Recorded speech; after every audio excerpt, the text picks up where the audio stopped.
what's going on, Los Angeles? It is your friend, your Bruin confidant, your Bruin brethren, the Madman here. Really excited to be with you guys. This is going to be the first of a new interesting segment that we're going to try on LAFB.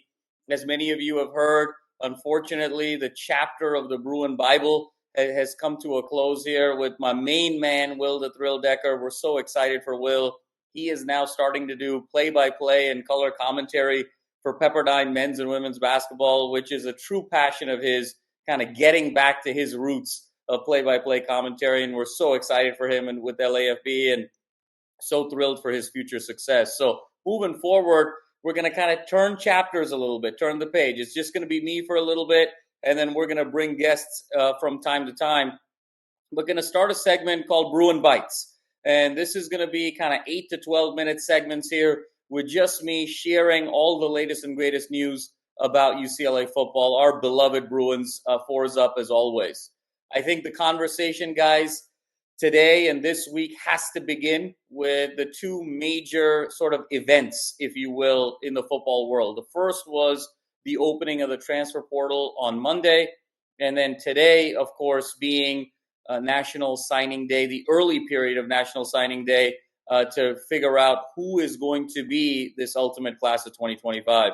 And unfortunately, folks, I wish I had better news to share because the combination of some of the entries into the transfer portal, as well as some of the challenges that we face today as a Bruin program in terms of high school recruiting, have really reared their ugly heads, and we'll break it down for you here in just a second. I think it's important to kind of look at this a bit holistically on the offensive as well as on the defensive side of the ball. On the defensive side of the ball, let's start with two players in particular. The first is Collins Acheampong, who announced on Monday that he is going to be entering the transfer portal. Now, when Will and I looked at the Bruins over the course of spring and fall ball, Acheampong really jumped out in terms of his 6'7", 6'8", 260-pound frame. There was actually one practice in particular where DK Metcalf from the Seattle Seahawks appeared and was working out with the team, and Acheampong and Metcalf stood next to each other, and you didn't know who was who. I mean, that was the type of physical freak that Acheampong was, and really we're expecting some big things out of him over the course of this season, particularly with the departures of the Leatu Latus, the Murphy twins, the Carl Joneses, and really expecting Acheampong to play a preeminent role in this front seven, particularly at the beginning of the season when there was so much inconsistency moving forward. Unfortunately, Acheampong could just never find himself on the field. And whether it was a personality mismatch with Ikaika Malloy, whether it was a schematic mismatch in terms of the type of defensive style we wanted to run, whether it was just sort of a cultural mismatch of Acheampong not really kind of feeling at home or being happy at UCLA, whether perhaps academics had to do with it, whatever the case may be, Acheampong just never worked out. And it's quite a shame because particularly now with the fearsome foursome of Toia, Medrano, Oladipo, and we have to believe Schlesinger, that, you know, Acheampong had really an opportunity to play a leading role on this team next year. And now he enters this sort of transfer portal. But you can't really blame Ikaika Malloy or really anyone within the coaching staff for that, because Malloy pressed so many great buttons this year, bringing Carson from walk-on to be the captain of this team at the linebacker position. And then, of course, moving Femi from linebacker to edge. So Malloy pressed all the right buttons this year. And the fact that Acheampong, you know, it just didn't work out means that there was something a little bit deeper there. The other big news was Epi Sitanaleli, who was the four-star edge, Sitanale, the four-star edge from St. John's Bosco. And this was a kid that we were really excited about to really, again, fortify that edge with the fearsome foursome departing. And, you know, thinking this was going to be an anchor and really the first big get, Sitanale, for Deshaun Foster and Malloy under this new regime.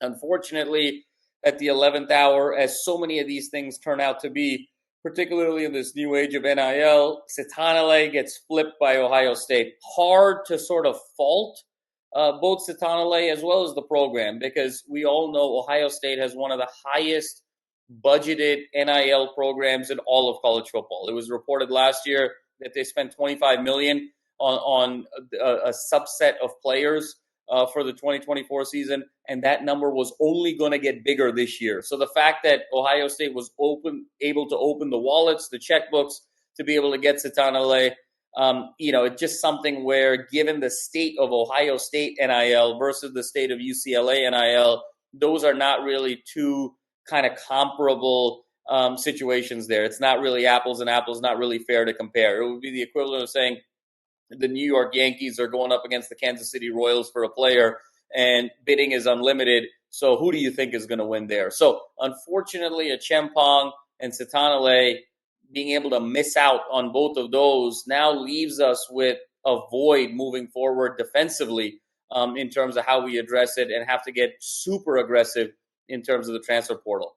But I think what is even more problematic over the last couple of days has been what we've seen on the offensive side of the ball. And between the transfer portal as well as high school recruiting, really a tough day, and then a tough couple of days for this Bruin program. I mean, you have to start with the departures in the transfer portal: Justin Martin, TJ Harden, Logan Loya, Braden Pagan, all announcing that they're entering the transfer portal. When you think about Justin Martin, a real shocker there, considering just the day before, Deshaun Foster was asked about Martin and said that his Bruin future was so bright. And then when you think about TJ Harden, even though he had a bit of a down year statistically from a rushing standpoint, given the challenges of the offensive line, he still was the leading rusher on the team and the second leading receiver. A huge weapon, huge usage rate.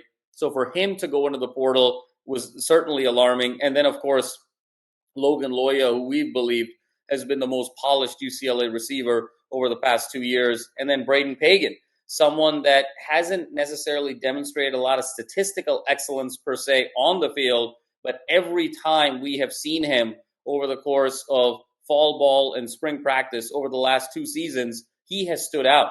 And you're just waiting for him to break out and be able to translate that in real gameplay.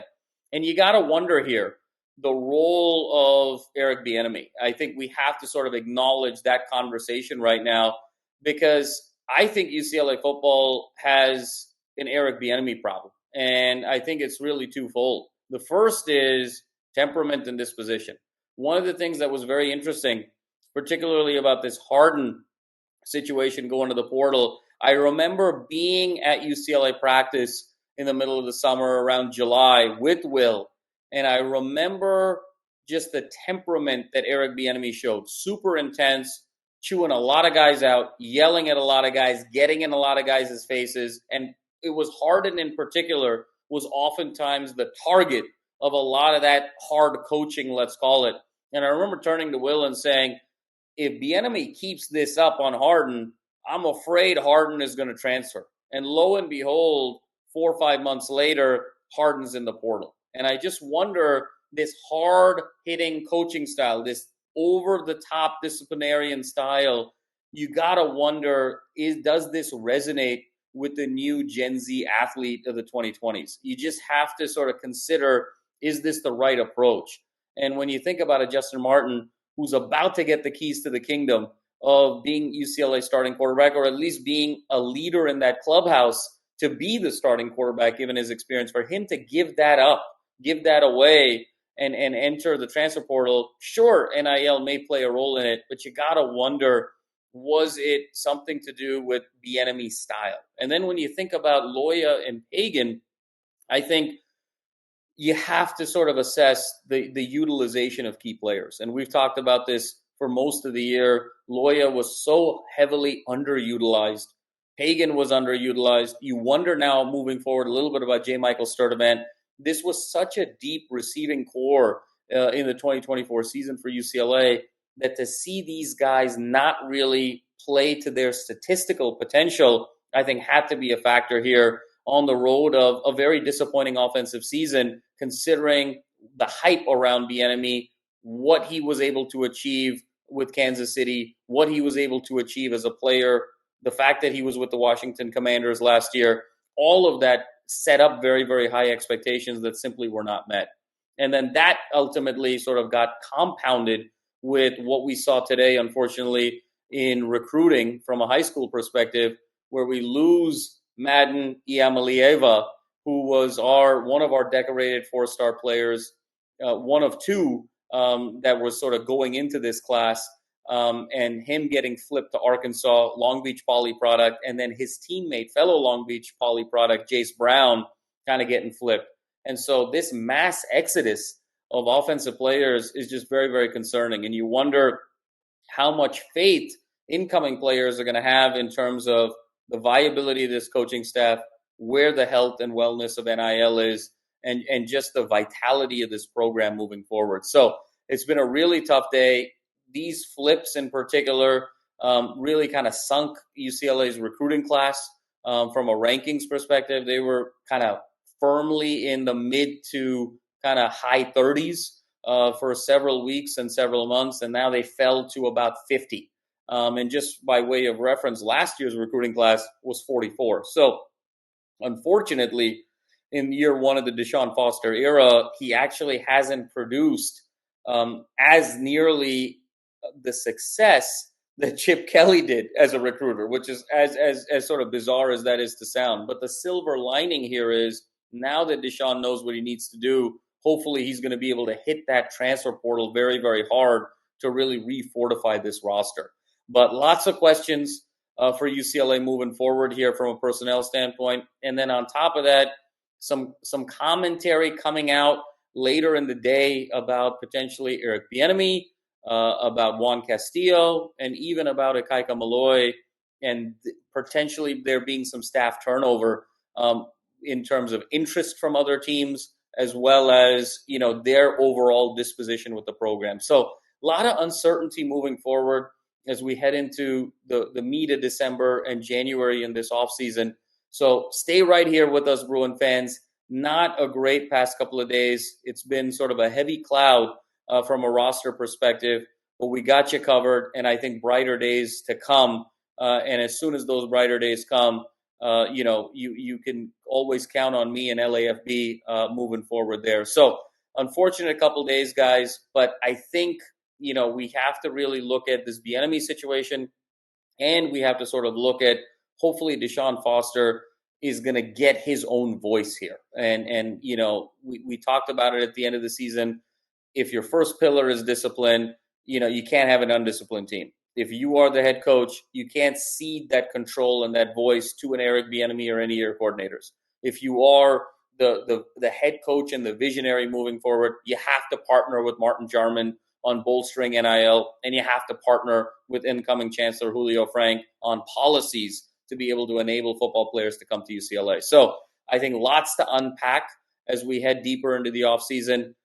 Wish it was sort of better news with recruiting over the past couple of days, but brighter days ahead as always. And Bruin Nation, as always, fours up. Let's be loud, let's be proud, and we got you covered here on LAFB. All things offseason and lots more to come. Bruin Bites, our first sort of mini segment here. Our first bite hopefully has been, itched in terms of the scratch, and excited to be on here very, very soon. Fours up, Bruin Nation, and we got you covered on LAFB.